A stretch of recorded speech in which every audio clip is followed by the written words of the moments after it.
बच्चों आज का टॉपिक है कूलाम का नियम। आप लोगों ने इससे पहले आपने देखा है कि मोस्ट इंपॉर्टेंट क्वेश्चन मैंने बताया था, उसी का पहला क्वेश्चन आपका है कूलाम का नियम। ये फर्स्ट चैप्टर का ही है कूलाम का नियम, जो आपके पेपर की दृष्टि से बहुत ही ज्यादा क्या है, इंपॉर्टेंट है। चलिए देखते हैं कूलाम का नियम क्या होता है। दो स्थिर बिंदुओं, किसके भैया, दो स्थिर बिंदुओं के बीच लगने वाला आकर्षण और प्रतिकर्षण बल उनके आवेशों की मात्राओं के गुणनफल के समानुपाती और उनके बीच के दूरी के वर्ग के क्या होता है, व्युत्क्रमानुपाती होता है। चलिए देखते हैं। माना यदि यदि दो बिंदु आवेश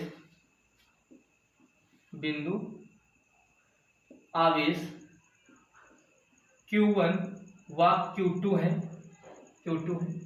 जो निर्वात में, निर्वात मतलब वायु, जो निर्वात वायु में स्थित है, इनके बीच की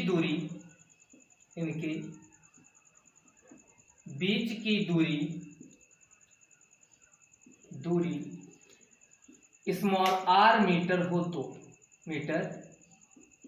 तो आप जानते हैं, जैसे मैंने अभी आपको बताया, दो बिंदु आवेश, कितने बिंदु आवेश, दो बिंदु आवेश, ये आप ले लीजिए। एक ले लिया मैंने Q1 जो बिंदु A पर है, एक ले लिया मैंने Q2। इनके बीच की दूरी क्या है, R है, और ये कहाँ स्थित है, निर्वात यानी कि वायु में स्थित है। तो कूलाम ने क्या बताया था, दो बिंदु आवेशों के बीच लगने वाला आकर्षण और प्रतिकर्षण बल उन आवेशों की मात्राओं के, आवेशों की मात्रा क्या है, Q1 और Q2, आवेशों की मात्राओं के गुणनफल के क्या होता है, अनुक्रमानुपाती या समानुपाती होता है। क्या बताया था, यानी कि इन आवेशों के बीच लगने वाला आकर्षण या प्रतिकर्षण बल इन आवेशों की मात्राओं के गुणनफल के अनुक्रमानुपाती होता है। इसको मान लें इक्वेशन 1। और क्या बताया था, इनके बीच की दूरी के वर्ग के क्या होता है, वर्ग के बीच की दूरी क्या है, r, वर्ग के व्युत्क्रमानुपाती होता है। व्युत्क्रमानुपाती मतलब उल्टा होता है। ठीक है, इसको इक्वेशन क्या मान लें, 2। समीकरण 1 और 2 को मिलाने पर समीकरण 1 और 2 को जब मिलाते हैं तो क्या बनता है आपका, F proportional Q1 Q2 upon R²। जब भी प्रोपोर्शनल यानी कि समानुपाती का नियतांक हटता है तुरंत एक जुड़ता है, क्या है, कांस्टेंट। तो F जुड़ जाए, नियतांक हटेगा यानी कि अनुक्रमानुपाती हटेगा, एक नियतांक K लग जाएगा, Q1 Q2 अपॉन R², जहां K एक क्या है, नियतांक है, जहां K क्या बेटा, नियतांक है। यदि बल का न्यूटन, दूरी का मीटर और आवेश का कूलाम मात्रक हो तो तब यानी कि प्रयोग द्वारा हमें जो वैल्यू मिलती है K बराबर 9.0 गुणे 10⁹ न्यूटन मीटर स्क्वायर पर सेंटीमीटर स्क्वायर मिलता है। चलिए अब इसकी वैल्यू कहाँ रखते हैं, यहाँ पे अगर वैल्यू इसकी रख दें F बराबर की जगह पे, तो F बराबर क्या हो जाएगा बेटा, F बराबर 9.0 गुणे 10⁹ Q1 Q2 अपॉन R²। एक तो आपका ये फॉर्मूला बन गया। अब देखिए सुविधा के लिए, इसको भैया सुविधा के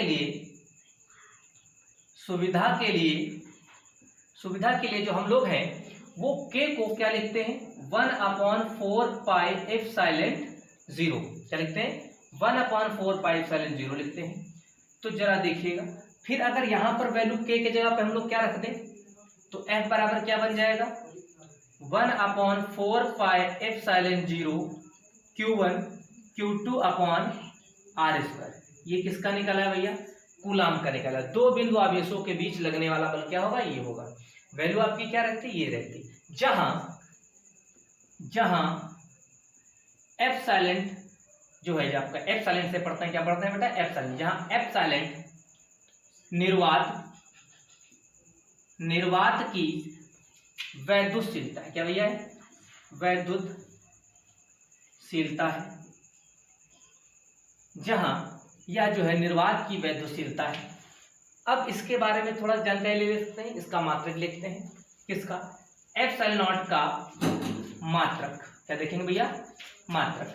तो चलिए देखते हैं मात्रक क्या हो जाएगा।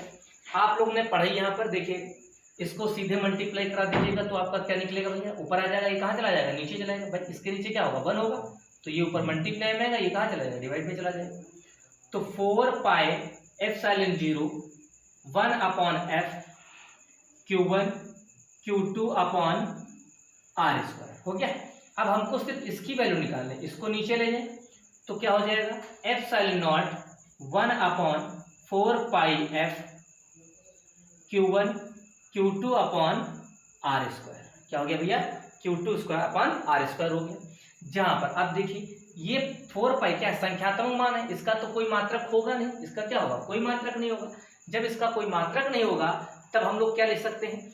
अब देखिएगा इसका मात्रक क्या हो जाएगा? Q1 Q2 का क्या भाई? Q1 का भी कूलम और Q2 का भी कूलम, तो यानी कि कूलम का स्क्वायर। बेटा क्या बन गया?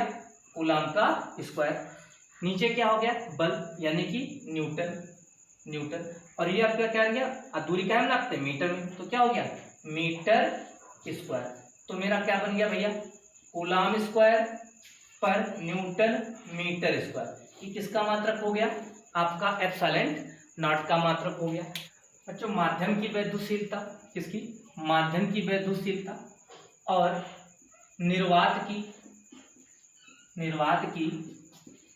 वैद्युशीलता, किसकी? माध्यम की वैद्युशीलता और निर्वात की वैद्युशीलता का अनुपात एक क्या होता है? नियतांक होता है। क्या होता है? नियतांक होता है। जरा देखिएगा, होता है।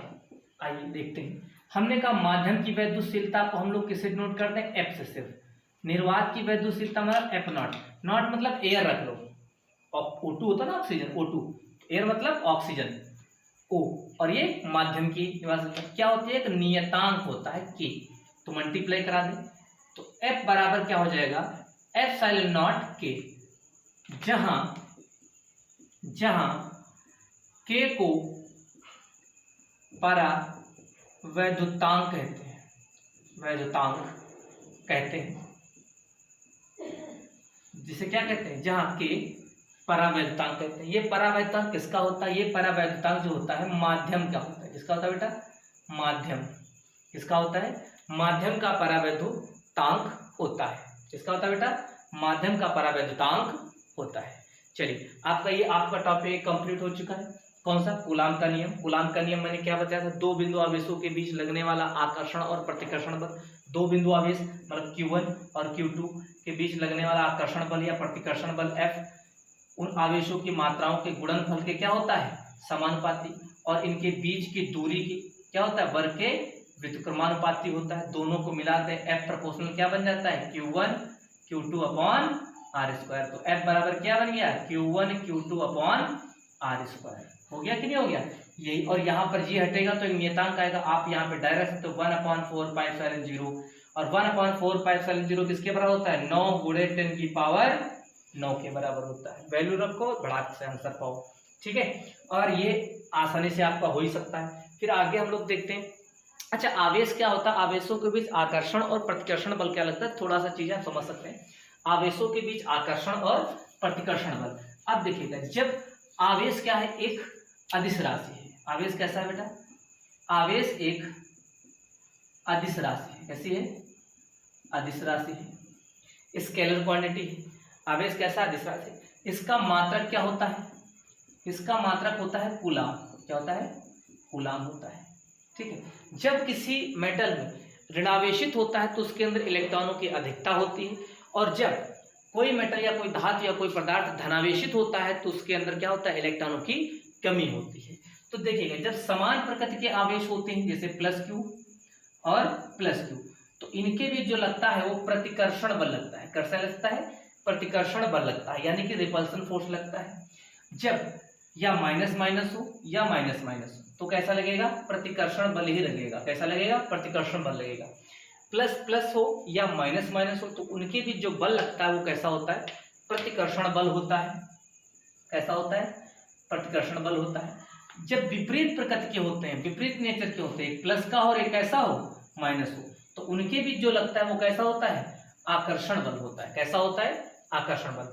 तो उसी प्रकार जो कूलाम का नियम था, क्या बताया था, दो आवेशों के बीच लगने वाला प्रतिकर्षण और आकर्षण बल दोनों क्या होते हैं, उनकी मात्राओं के गुणनफल के क्या होते हैं, समानुपाती होते हैं, और उनकी बीच की दूरी क्या होता है, व्युत्क्रमणपाती होती है। अब तुम ही सोचो, ये आवेश Q1 है और ये आवेश Q2 है। अब इसको हम क्या करें, जितना दूर लेते जाएंगे, बड़ी दूर ले जाए, तो क्या इनके बीच आकर्षण बल ज्यादा होगा कि नहीं होगा। आदमी दूर जाने पर बिसर जाता, मतलब भुला दिया जाता है। तो जैसे इसको दूर लेते जाएंगे क्या हो जाएगा, भूलता जाएगा, आकर्षण बल क्या होता जाएगा, कम होता जाएगा, या प्रतिकर्षण बल क्या होता है, कम होता जाएगा। तो जो भी बल लग रहा है वो क्या हो जाएगा, कम हो जाएगा। तो आदमी क्या हो जाता है, भूल जाता है। अगर इसको नजदीक रखा जाए, किसी आपके पास कोई करीब हमेशा 24 घंटा रहता हो, तो क्या धीरे धीरे उससे क्या होता है, लगाव हो जाता है। जैसे पेट, कोई आपका एनिमल, आपका पेट एनिमल आपके करीब रहता है तो आपको बड़ा प्यारा लगता है, अगर वो कोई दूसरी दूर रहता है तो आपको क्या होता है, उतना प्यारा नहीं होता है। तो आप समझ लीजिए कि दूरी के वर्ग क्या होता है, व्युत्क्रमणपाती होता है। उन आवेशों की मात्रा क्या होता है, समानुपाती।